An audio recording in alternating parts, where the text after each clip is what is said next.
After checking the embassy security and loading our own personal weapons, we all gathered in a secure conference room and waited for news from New York. More bad news reached us by television. Bomb threats in D.C. More planes, all allegedly hijacked.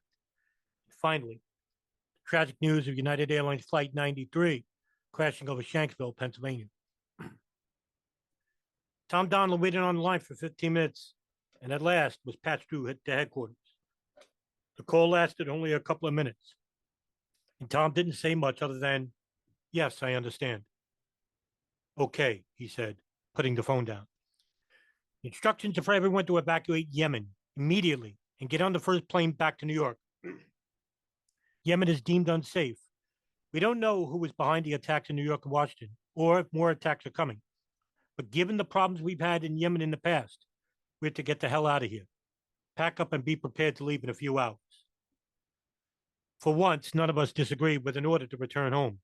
As important as our mission in Yemen was, it could wait. Thousands of Americans were reportedly killed, and our colleagues were missing. We wanted to get home to help out. We packed our bags, shredded documents that we weren't taking with us, and the next day, September 12th, we headed to the airport. Ali, the CIA and the CIA case officer in Sana, came up to me as I waited in the airport with the rest of the team to board the plane. "What's up?" I asked. "FBI headquarters is trying to reach you. You need to speak to them." "Who at headquarters? What do they want?" "I don't know, but they sent a number." I asked Tom Donlan if he knew why, and I waited, but he was unaware that headquarters was trying to reach me. Tom and I went to a quiet corner outside the airport terminal, where our team's communication technician mounted a portable dish and established a secure satellite line. The number belonged to Dina Corsi, the FBI analyst in headquarters who had crashed with Steve Bongart during that June 11, 2001 meeting in New York. "Ali, there's been a change of plans," she said. "You and Bob McFadden need to stay in Yemen." "What do you mean?" I asked. "We've been attacked back home. We need to figure out who did this. Whatever is going on here can wait." "We do need to figure that out, which is why we need you to stay in Yemen. It's about what happened here. Fahad al-Qusso is our best lead at the moment." "Qusso? What does he have to do with this?" "He has some intelligence for you to look over." "Okay, I'll talk to Bob. We'll stay. We'll get them. We will get them, Dana." I ran to Bob, who was waiting for me to board the plane, and repeated the instructions I had just received. "By any means necessary," I said, giving him the exact command I had been told. He nodded gravely. We assembled our FBI and the NCIS colleagues who were waiting to board the plane and told them about our change of plans. Tom Donlan and Steve Corbett, the NCIS supervisor on the ground, decided to stay as well to help with the investigation. And 2 New York SWAT team agents also volunteered to stay and provide protection. Everyone else got on the plane, but we returned to the embassy. "Let's go to my office," I said. Along with the case officer, he and I were alone, and we closed the door. He took out a file and silently handed it to me. Inside that file were 3 pictures of al-Qaeda operatives taken in Kuala Lumpur. Photos, all dating back to January of 2000. They had been provided to the CIA by the Malaysian authorities. For about a minute, I stared at the pictures and the report, not quite believing what I had in my hands.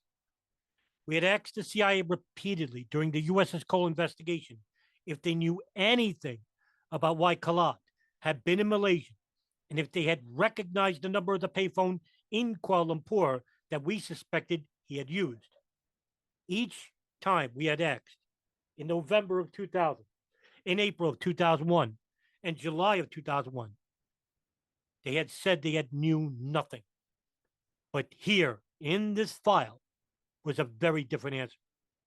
They had, in fact, known since January of 2000 that Khalid had met with other al-Qaeda operatives in Malaysia, people like Khalid al-Mihdhar and Nawaf al-Hazmi. They had pictures of them meeting and a detailed report of their comings and goings from Malaysia. As for the phone number, listing it as assigned to the payphone that the al-Qaeda operatives were using to communicate with colleagues everywhere. The phone booth was across from a condominium owned by an al-Qaeda sympathizer in Malaysia, Yazid Soufan, which was where all the al-Qaeda members had stayed. Our deduction that Khalid had been using it was right. Khalid's travels and others, he had attempted to fly to Singapore, but had been rejected because he didn't have a visa. He had returned to the Kuala Lumpur condominium and then traveled to Bangkok. Khalid had been using a fraudulent Yemeni passport under the name Saeed bin Salah. The pictures had been given to the CIA by the Malaysian authorities in January 2000. None of it had been passed to us, despite us specifically having asked about Khalid and the phone number and its relevance to the Cole investigation and to national security. They also found out that the 3 photos gave me, which the CIA had given me, the 3 photos shown had all the names of Khalid Al-Mihdhar, Nawaf Hazmi, and Khalid, but without any explanation why this was not given to me or to Steve Bongard and my co-colleagues at the June 11, 2001 meeting in New York. The Cole team had asked about the photos, who the people were, why they were taken, and so on. But the CIA official present, Clark Shannon, had said nothing. Also in the file, Khalid had flown first class to Bangkok with Khalid Al-Mihdhar and Nawaf Hazmi. We would soon learn later that day that they were listed as passengers on onboard American Airlines Flight 77, which crashed into the Pentagon. Based upon the chronology in the report, it was clear that the day after Fahad Al-Quso and Nibras had met Khalid and given him the $36,000, Al-Mihdhar and Al-Hazmi had brought first-class tickets to the United States using that money. Was the $36,000 used to buy the tickets? We think so. And had the rest of the money been intended for their use in the United States? My gut told me yes. My hands started shaking. I didn't know what to think. They just sent these photos. I walked out of the room. I then sprinted down the corridor to the bathroom and fell to the floor next to a stall. I threw up repeatedly. Dazed. I sat on the floor for a few minutes, although time stopped and it felt like hours.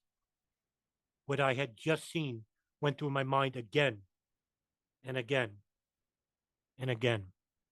The same thought kept looping back. If they had all this information since January 2000, why the hell didn't they pass it on? My body was just shaking, and it couldn't stop.